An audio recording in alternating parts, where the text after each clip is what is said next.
Well, hello, this is Dr. Chris Lemmon, and this is my chat for August. So, August is always a little trigger month for me. Um, and I'm saying that because I've been in business and I've also ran a center kind of working with people on their growth and spiritual change and physical change and to some degree. And and I would plan things out every December for the year, and then always things would start to go adrift. It's not that things aren't always in a state of change, they're always in a state of change. I'm just saying that I looked at that and would project it out. I've been doing this for a long time, and it's always a hiccup.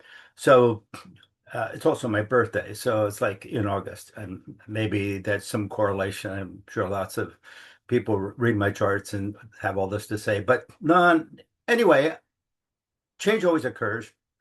When it doesn't go the way that you anticipate it goes, what do you do? So my topic for that and the theme, the word that I use to be able to talk about that scenario is what I call compassion. So in December, when I planned these talks out, what I was going to talk about on August was balance. And as we got closer here, all of a sudden, uh, why then I started looking at this, oh wow, good. I have to really address compassion before I address balance.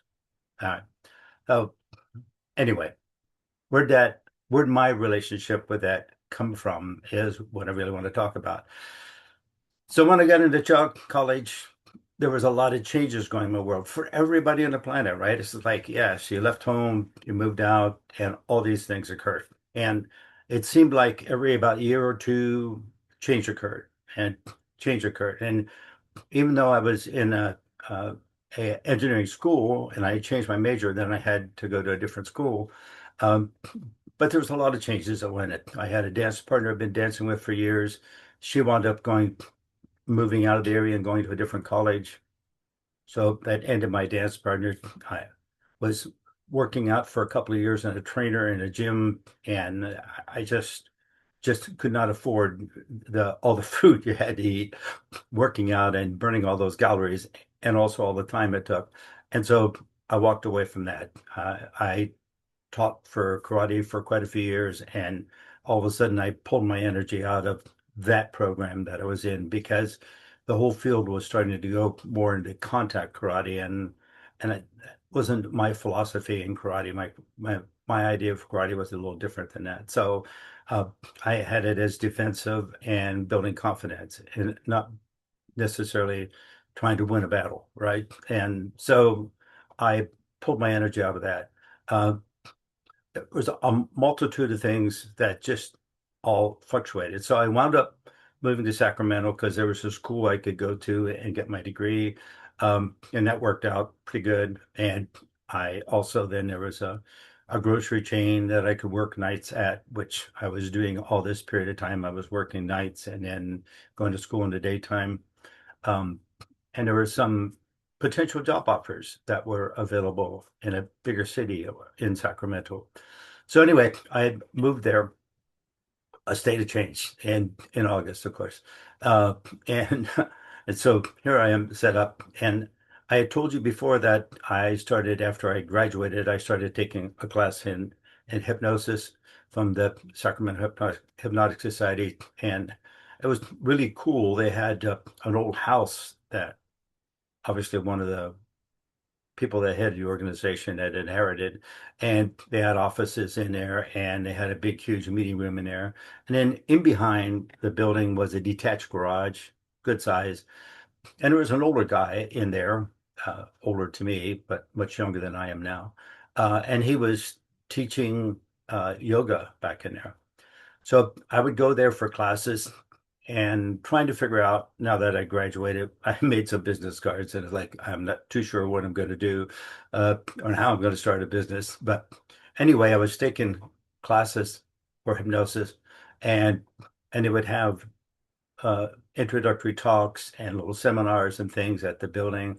And I volunteered my time to go help out.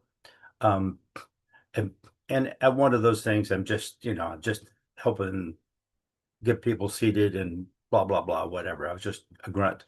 Um, but I was there And this lady came over to me for whatever reason, and she talked to me, and she was telling me what her issues were, and wanted to know if I felt taking some of these hypnosis class would really help her. I I explained to her, I'm just a student here. I'm just trying to learn this.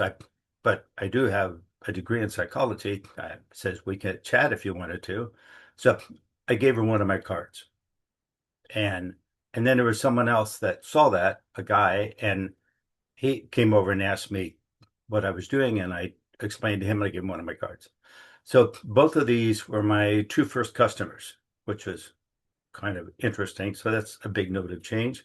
Um, and and on breaks when I was taking classes or get there early, I just go back and hang out with the guy, the old guy, and got talking to him. Apparently, his wife was like a VP for a banking company, and she was also a competitive tennis player. She had played in competition. She played all the way through her college. She had a good job, and so every day after work, when she got off her job, she'd go to her tennis club and play for an hour and then come home. So he was an engineer. And I think just because he had an engineering background and I had, spent 3 years in engineering, I think we kind of dialogued a little bit about, our experiences. And so he had a heart attack. Now it was his routine he liked to cook. So when he would get home, he would cook dinner and then she would get home and then they'd have dinner together. That was kind of their thing, right? And because the fact he got home earlier, but he had this heart attack. And and he had to do something different, life changing, right? And so he decided that I cannot go back and sit in front of a desk. Uh, he didn't like any type of sports. He was totally repulsed by the idea of going to a gym and noisy. They're full of sweaty people. It was like whatever. Had no interest in any of that kind of stuff. So he was an avid reader, and him and his wife didn't even own a TV nor I in my lifetime. And so they just both did a lot of reading. And she was really physically fit because she played tennis all the time. And on Saturdays, she played competitive tennis. So Sunday was kind of their day where they planned things and spent time together. So with his condition, he had to do something physical and he was trying to figure out what. And he didn't want to buy a bunch of gym equipment, put it in the garage. He didn't want to do anything. So he read some books on yoga, posturing, and concepts and ideas. And he never took a class. He never got involved in spiritual practice or anything along those lines. He just read it in a book and started teaching it. He rented that garage, put down carpet, and he was busy. I mean, he had lots and lots of students. So, and I got back there talking to him, and he said, I don't know anything about the concepts, but when I got this idea of being able to get along with someone without a friction, I thought, wow, that's what I need because here I am trying to engineer something and debating which way to go with all these people, and it was stressful.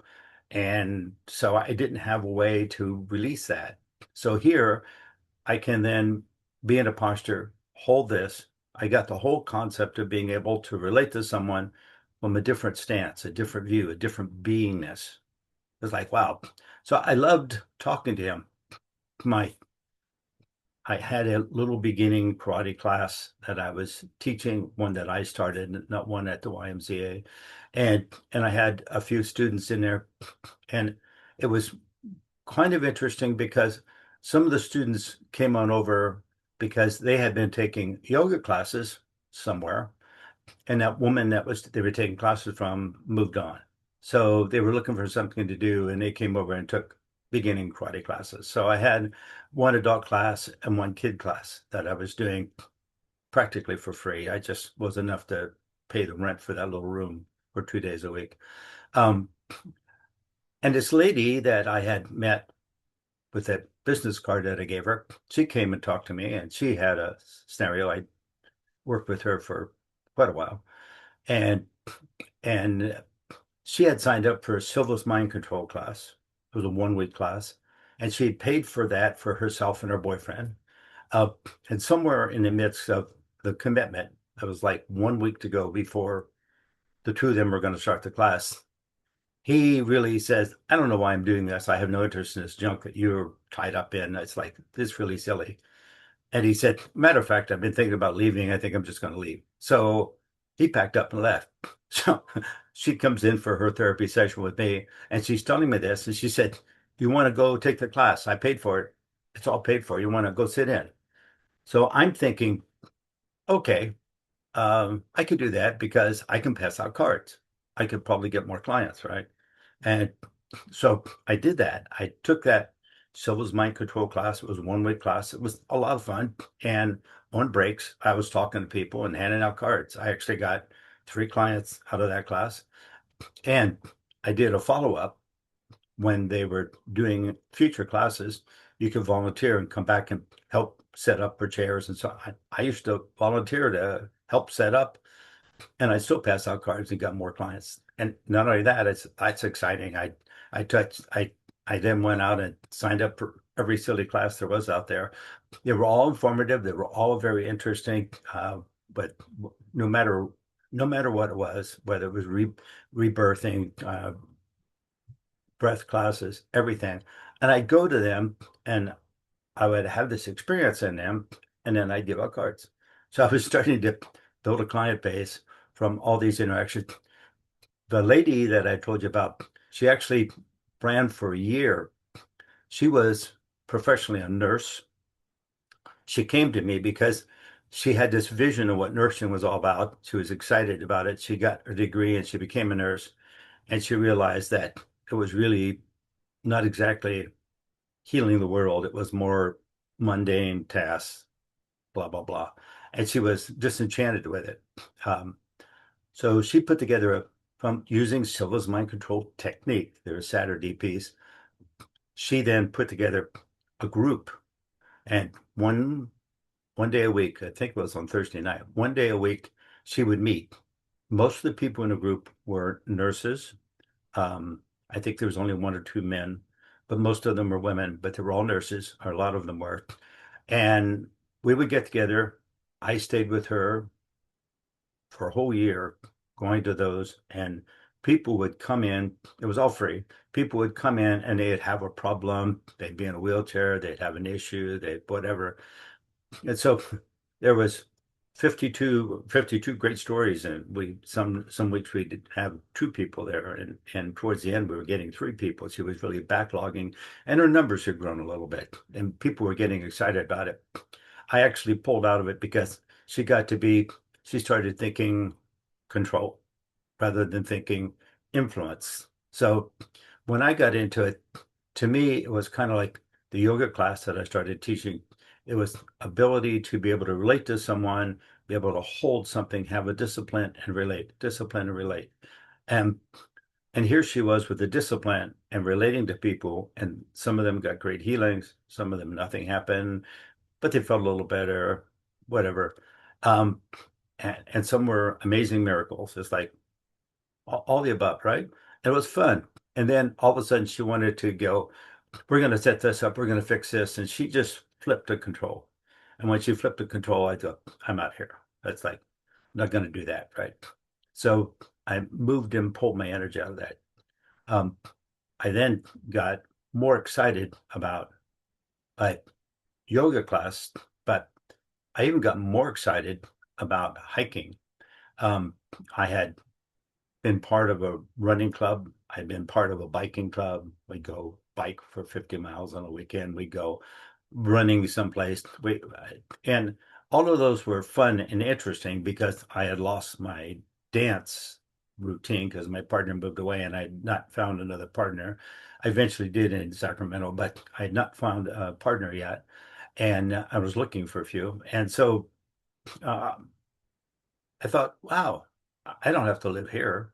My classes are done. I got this couple little groups that don't produce any income and I'm still working.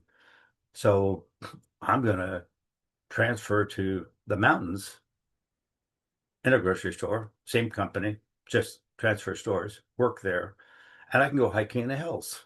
So I did. I went to the mountains. I moved up there. I went hiking in the hills. I volunteered for search and rescue and spent a year and a half doing that. Um, change, all come into play. I met a lot of new people. I actually started beginning a karate class with kids up there. I still had a yoga class we would do in the woods, if you can imagine. We'd go out to a grassy knoll in the woods somewhere and do yoga. And so it was like, um, it was interesting. It was fun. And I did that for quite a few years until some August it was time to change it. And I decided that I really needed to get out of working all nights. So I moved down to Sacramento and started negotiating as an HR person and then did startup companies and used my background and my education for that type of thing based in Sacramento. And of course, then after that, I moved several times too. So that's the gender of change. But what I found is when I got into startup companies, that's just a group of people trying to put it together with a prayer and a promise. We'll pay you only so much, but we give you a bonus in the end, or you'll own part of something that may be nothing. Uh, but I was very diligent with it. And all these people would come in looking for jobs, and I worked with them in HR.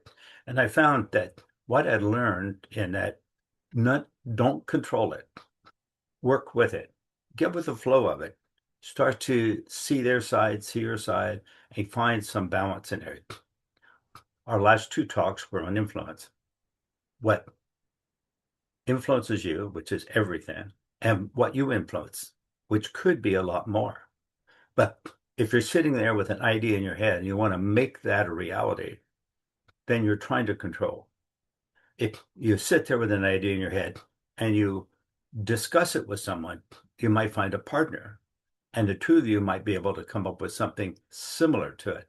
And that's what I learned in startups. We'd sit there and we'd have a meeting, we'd talk about things, we'd throw out ideas, we implemented. Some of them worked really good, some of them didn't work, some of them were all focused on, we're going to manage this. No, we're not going to control anything. And I was the one that was always saying, get out of this, get out of this, go out and pitch the whole thing and see what you can make happen. I was very successful at it. And the ones that stayed with me were very successful at it. And eventually I just cashed out of that and moved into something else. Just an ongoing flow of change that can occur. And you have to recognize it in your body. You want to feel like, I may be managing this, or this may be my idea, but I really have to take consideration for the other people. It's not always easy. I've had people that I worked with that really wanted to be the boss. They had all these ideas and they threw them out. They were dogmatic. And I would tell them, I don't have a problem with you coming in and giving orders. I have a problem if you think that we're going to be obedient. We're not going to be obedient. So if you want to present things, if it's more comfortable for you to commit and you want to walk in with the 10 Commandments, I don't have a problem with that. Come in and present your ideas that way.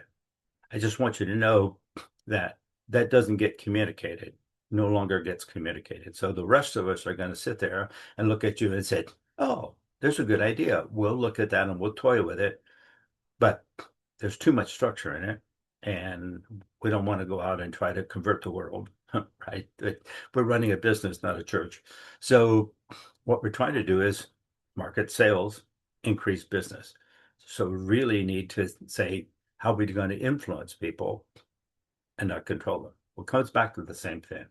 So they used to always nickname me, hey, what are you, the Buddha or something? It's like, and I was never involved in Buddhism. I don't have a problem with it. I went to a lot of seminars in Buddhism. And the reason why I did that is that another thing I was trying to do when I got into college, and another thing I've learned from this old guy that was teaching yoga in a garage because he had a heart condition. He had actually then started doing yoga for his health. And then he started sharing with the neighbors because here he was home during the week doing yoga, and housewives and stuff would come over. And next thing you know, he had a class, and then rented a building and he got even more people because he just would allow the experience to be there for everybody.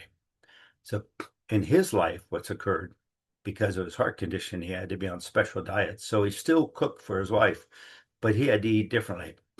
Eventually, he lost interest in eating. So when I met him, he was probably maybe, I don't know, maybe 60 years old. He would eat on Sunday. That's it. So one meal. Sunday was him and his wife's day. They would sleep in, they would get up. He would then, with her, they would put together a meal that would meet with him, and that would that would be it for the week. If during the week he got hungry, he might make himself a little salad or something along those lines. He wasn't particularly a vegetarian. He didn't have any system. He just simply managed quite well not having all that food. So I had already all my life, I'd eaten one meal a day. So it was kind of, it wasn't like he was showing me a novel idea. All of a sudden I felt like here's another person as crazy as I am, but he's even crazier. He only eats once a week. I never gone quite that far.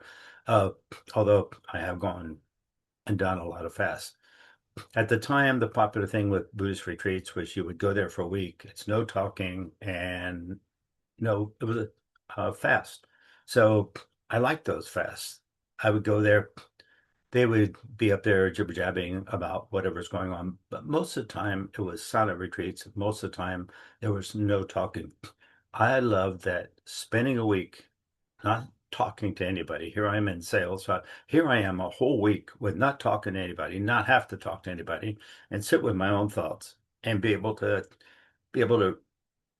reflect on them and be able to say, wow, how could I make that an influence rather than something I'd have to beat with a hammer control, right? And how do I do that? And that's what I spent for about 2 years going to these. So yeah, I had a couple of T-shirts that said something or another that I got from the retreats, Buddhist something or another, whatever. But and I was teaching posturing, most certainly, and I most certainly did that in the mountains, like I said, out in the wilderness. It was really cool. I had one retreat up there where I think we had like 60 some people come up, and we were all spent a beautiful afternoon. I don't think it was quite in August yet, but it was July. But anyway, we most certainly spent a wonderful weekend doing postures, and so there was not a whole lot of theory. There was not talking because I didn't have any of that. The idea, and I'm not anti anything. It's just like I was looking at the utility and everything, and my whole entire focus was how do we get this flow back and forth? And that's pretty much came from my background in psychology. It's like it's a therapy session. We're counseling, and that's what we need to do all the time in life with the people around us. We need to be able to open up a communication between you and them. You need to have a compassionate piece. Um, I can I can remember meeting a young man. I won't go into the total story of it, but he was he had found out I was doing some classes in Sacramento, and he had found out that I was doing some classes in yoga, and so he came over and wanted to join, and he was all excited. But he had read all the books in Buddhism. He was all into the whole spiritual piece. Nothing wrong with that. And I explained to him, I don't do that. So if you want to come sit with these people and do that, but don't sit there lecturing them because they're not used to that. They're not expecting that. So, you got to kind of pull back a little bit. And so he came for a little while and then he finally disappeared because he really needed that reinforcement for an ideology or a philosophy. And that's okay if he grounds into that and defines that because maybe therapeutically the ID head of self was not functioning that well for him. So that's an alternative to the restaurant. Not a problem. Um, I do remember one morning it was him and another friend of mine and myself, and we had decided to go out to breakfast. And so we went over to this place for breakfast. And when we walked in, it was busy. And so they said it'd be about an hour wait. But there was a couple of spaces at the counter we could go sit down. We didn't want to spend a whole lot of time, but we just thought we'd get a bite to eat. And I looked over there and there was two seats and then a guy sitting by himself, and then a seat on the other side. So I said to the two men, I said, hey, you guys, we'll just go over and ask the guy to move down one, and we'll just sit there at the counter, get some to eat, and then get back to what we got to do. So my one friend said, yeah, great. And we started walking that way. I turned around and looked at my Buddhist friend, was gone. I don't know where he went. So we went over. I thought I just went to the bathroom. We went over and we asked this guy to move down one. And the guy said, oh, yeah, sure, no problem. He's a nice guy. He moved down one. And we sat there. And then our friend came over, the Buddhist, and he sat down. And I go, where'd you go? And he said, oh, I don't like confrontation. Wow. So so I had to step away. Oh, wow. So asking someone to move down is confrontation. Hmm, that's kind of interesting. Uh, it's I'm not putting judgment on this. I'm just saying, where do you draw the line? My idea of these talks is for you to examine yourself and where do you draw the line? Where is it? Does it have to be a certain way? Do you think you're being nice by ignoring someone that's having a problem or helping someone that's having a problem? Where do you sit with that? Okay. So I've already been doing this lecture. This is August. So we've already been into this for 8 months. And start to recognize that what we're doing with all this level of awareness that we're building on, and we're going to step up a little bit with that because next month we'll talk about balance and kind of maybe start to build a little different model. And so this is eighth month is me talking about we talked about influence, we talked about a repetition and how that influence becomes effective by being repetitive. Do it over and over and over and over again, whether you're doing exercises or you're just simply studying or whatever it takes. It takes a certain amount of redundancy to integrate that into this. And I'm saying also now, I'm saying also at the same time you have redundancy, you're going to have to have a compassionate nature. Don't look at your redundancy as like, I got this conquered. Don't do it that way. Look at it as like, I'm building a relationship with something. I can increase my ability with this, right? And next month, we'll talk about balance. And the three things, the redundancy and compassion and balance, allow you to be the person that can play in the world of influence, coming in and going out. Those three things are how you negotiate into that. So I'm trying to join the package together where we'll get into later on this year, get back to emotion, and we'll talk to that. That's another key factor. It's kind of like if you're going to a campfire and you build your fire wood and you get it all set up and you got a starter in there and everything, and then you throw a match in. Well, the emotion is kind of like throwing the match in. So it's the igniter, right? And so we'll tie some of those elements. There are a lot of moving pieces, but if you're trying to develop a better influence from you to the world and receiving a better influence from the world rather than being angry all the time or frustrated all the time, then you're going to be in an exchange, a flow. So the flow is what I call a compassionate nature. All right. So it's been fun. I'll keep this somewhat short, and next month we'll talk about balance. And so play with these ideas. We started with energy awareness. That's getting grounded to the body. I'm wiggling around here, moving. That's not the that's your screen moving, and and and connecting to the planet because that's a huge source of energy, but it's also a huge source of mass. We're a dance between energy and mass. And and then we went into looking at 51%. So 51% is being able to say, I'm here, not 59%, not 75%. That's now we're getting into the world of controlling. But 51% says, I just need to be present. Include me. That's all I want. I just want to be included. I don't want to run anything. Um, we looked at emotional awareness just to notice what happens when energy starts to flow and you start to do work, to do tasks, to do movement. What is going on? Just notice it. Don't try to control it. Uh, we then looked at the whole nature of change and how change is essentially always going on. We call that time.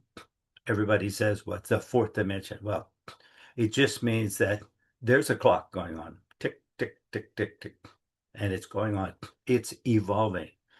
The nature of time is the nature of evolution. Every minute is an evolving piece. What you were 10 seconds ago now is have evolved in 10 seconds. Evolution is a very program. So normally the evolution that we see on the planet in cultures and groups usually takes several hundred years. So most people don't live through a lot of those changes. I'm kind of on a cusp because of the fact that I came in when there was a big change, possibly a big change on the planet in thinking. And so that all evolved since I came back from the 40s, and that was a whole world of thinking. And now it's changed. And that change I see has kind of developed and developed and developed. It gives you a little clue between the direction of things. Um, and I don't think I'll go into a lot of details on that yet. All right. So that's kind of where we're headed, and we want to be able to have a better life, have a better life experience, relate to things, be able to have offerings and be able to be of service and also obtain utility from this. We want to have a better quality of life, and we don't want to wind up living somewhere along the freeway in a tent. So just means that we have to have a different relationship to life. Nothing wrong with scenarios that occur. It's just that if it's your game and you're in charge of it, then start playing. You're in charge of this package, not of all those. So learn to relate, learn to interface. All right. So thank you very much. If I have any questions, send them to chris@wizardscatch.com, and I'll be glad to respond to any questions you have. And uh, if I get a lot of questions on the same topic, I'll do a special video, and every now and then you'll see one of those pop up. Oh, um, come on. It's always hard to find that little button on the corner. They should change that. All right. Thank you.